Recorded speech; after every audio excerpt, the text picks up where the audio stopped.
Assalamualaikum warahmatullahi wabarakatuh. Kami dari Kumpulan 5 ingin membentangkan impak pandemik COVID-19 terhadap sektor ekonomi di Malaysia.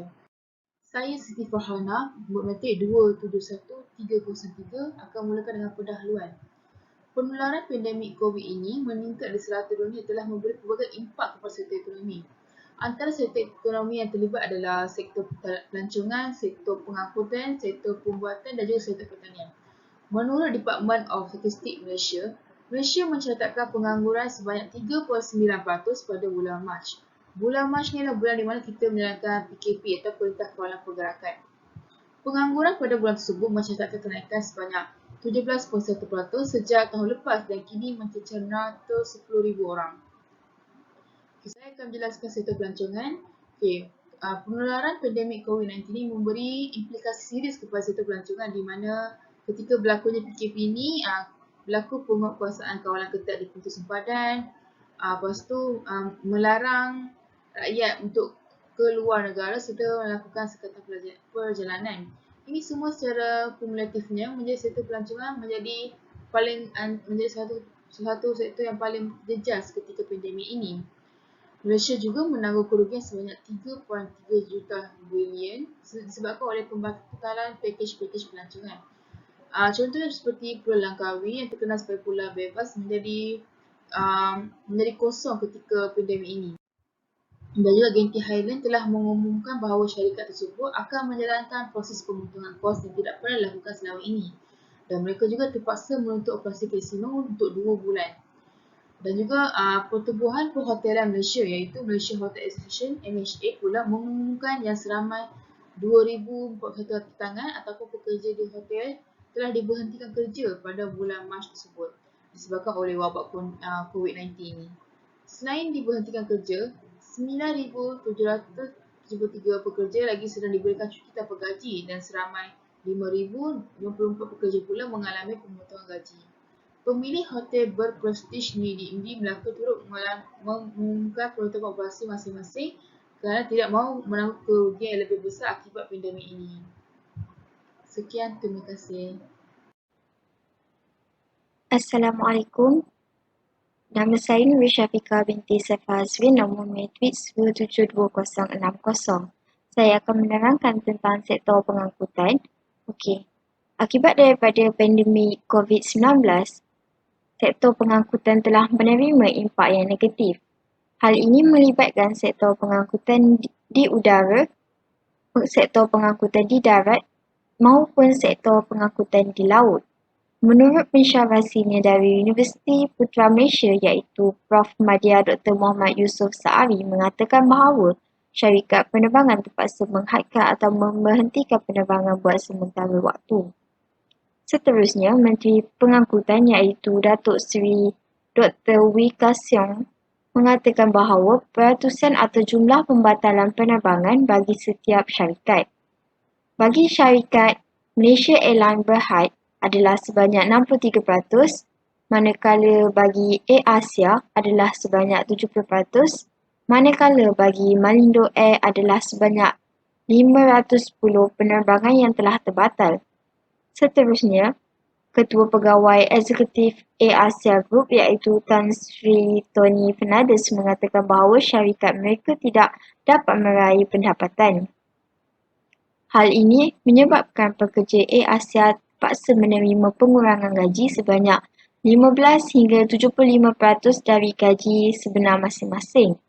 Seterusnya adalah pengangkutan bas, berlaku peralihan mod pengangkutan awam kepada mod pengangkutan persendirian. Hal ini disebabkan akibat daripada amalan penjarakan fizikal yang kita perlu amalkan dalam semasa COVID-19. Seterusnya adalah kapasiti penggunaan pengangkutan bas dalam satu-satu masa adalah menurun. Hal ini disebabkan oleh kita tidak dapat mendekati antara satu sama lain. Secara keseluruhannya, pandemik COVID-19 ini telah menjejaskan sektor pengangkutan tanpa mengira statement sama ada pengangkutan di darat, pengangkutan di laut maupun pengangkutan di udara. penularan COVID-19 telah memberikan impak yang baik kepada sektor pembuatan, terutamanya pembuatan sarung tangan getah, pembuatan kopi, penghilangan beras dan pembuatan kimia asas lain. Menurut Jabatan Perangkaan Malaysia, pada bulan Mac 2020 menunjukkan peningkatan permintaan terhadap sarung tangan getah iaitu sebanyak RM3.8 bilion bersamaan 102.8% berbanding Mac 2019 iaitu sebanyak RM1.9 bilion iaitu bersamaan dengan 13.8%. Ini menunjukkan peningkatan tersebut adalah sebanyak 2 kali ganda. Menurut Pengerusi Eksekutif Tok Glove, Tan Sri Lim Wei Chai, tempahan yang diterima beberapa minggu lalu kebanyakannya daripada Eropah dan Amerika Syarikat yang membabitkan hampir 2 kali ganda kapasiti pengeluaran syarikat tersebut. Yang kedua ialah peluang pekerjaan bertambah. Disebabkan permintaan terhadap sarung tangan getah semakin meningkat, maka industri telah membuka peluang kepada 61,000 pekerja dengan gaji sebanyak RM143 juta dengan purata gaji RM2,236 sebulan. Sehingga bulan Mac, syarikat Glove juga kini menggaji pekerja tempatan kerana sekatan perjalanan bagi pekerja Nepal. Ini menunjukkan peluang pekerjaan ini dibuka kepada rakyat tempatan dan ini adalah merupakan impak yang baik kepada penduduk tempatan untuk bekerja dalam industri pembuatan. Assalamualaikum warahmatullahi wabarakatuh. Saya Nina Al-Faizati binti Abdul Malik, nombor metrik 272968. Saya akan menerangkan mengenai impak COVID-19 terhadap sektor pertanian. Mengikut data daripada Jabatan Perangkaan Malaysia pada suku tahun pertama 2020, pertumbuhan negatif telah direkodkan sebanyak 8.7%. Kemudian, pada suku tahun kedua 2020, pertumbuhan positif telah direkodkan oleh sektor pertanian sebanyak 1.0%.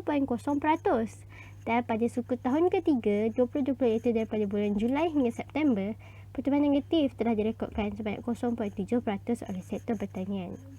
Pada bulan Oktober yang lalu, subsektor getah telah meningkat sebanyak 0.3% iaitu ekspor getah asli telah meningkat sebanyak 11.8% dan China terus menjadi pengekspor utama dengan jumlah ekspor sebanyak 57%.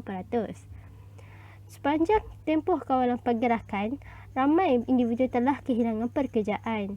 Mengikut data yang diberikan oleh Datuk Seri Dr. Muhammad Uzir Mahidin yang merupakan Ketua Perangkawan Negara, sebanyak 33% pekerja sektor perikanan telah kehilangan pekerjaan, manakala 21.1% daripada pekerja daripada sektor pertanian dan perdagangan. Sekian, terima kasih.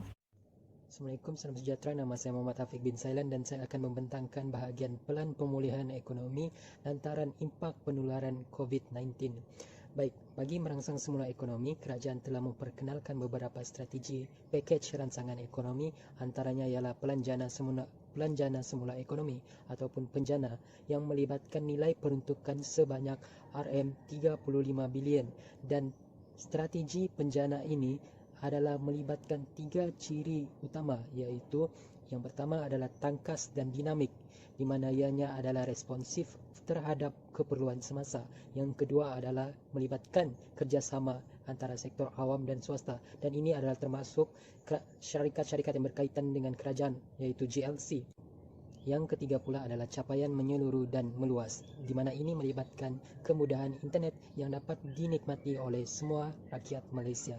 Dan penjana ini akan melibatkan tempoh masa pelaksanaan dari bulan Jun sehinggalah bulan Disember tahun 2020. Baik, nampaknya kita sudah sampai kepada kesimpulan. Jadi dapatlah disimpulkan di sini bahawa penularan COVID-19 ini sememangnya memberikan impak yang negatif terhadap ekonomi negara kita. Pekaji juga mencadangkan di mana kita sebagai rakyat Malaysia dapat membantu mereka yang terjejas dan memulakan perniagaan, di mana dalam keadaan sekarang ini kita dapat lihat bagaimana juruterbang memulakan perniagaan menjual burger di tepi jalan, dan kita sebagai rakyat Malaysia boleh membantu mereka yang terjejas ini sedikit sebanyak, membantu mereka meneruskan kehidupan mereka. Pengkaji juga mencadangkan di mana selain daripada strategi kuantitatif yaitu merangsang dari aspek fiskal, aliran wang dalam ekonomi, kita juga boleh melaksanakan strategi kualitatif di mana ini adalah lebih melibatkan kepada sikap dan civic seseorang itu. Dan ini dapat membantu kita merangsang ekonomi kerana kita tidak menyukarkan lagi keadaan seperti menyebarkan berita palsu yang mampu menyebabkan suasana panik ataupun pembelian panik sebagai contoh.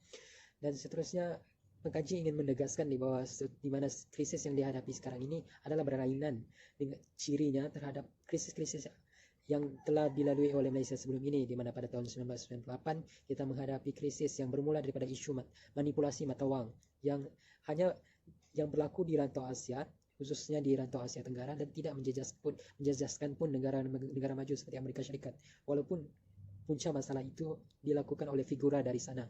Dan pada tahun 2008 ia bermula dari negara maju, dari Amerika Syarikat, namun negara kita sebagai negara di rantau Asia, di Asia Tenggara ini turut terjejas. Yang ketiga, yang sekarang ini krisis yang kita lalui adalah krisis yang secara bersama berlaku di seluruh dunia, dan khususnya di Malaysia ini kita dapat melihat bagaimana ketidakstabilan politik juga mampu mengeruhkan lagi keadaan. Akhir kata, kita sebagai rakyat Malaysia perlulah bersatu dalam merangsang semula ekonomi dan membangunkan ekonomi kita secara bersama. Sebagaimana kita tahu, ekonomi kita bertindak sebagai satu ekosistem di mana kita boleh membantu dan menyokong antara satu sama lain. Sekian, Assalamualaikum.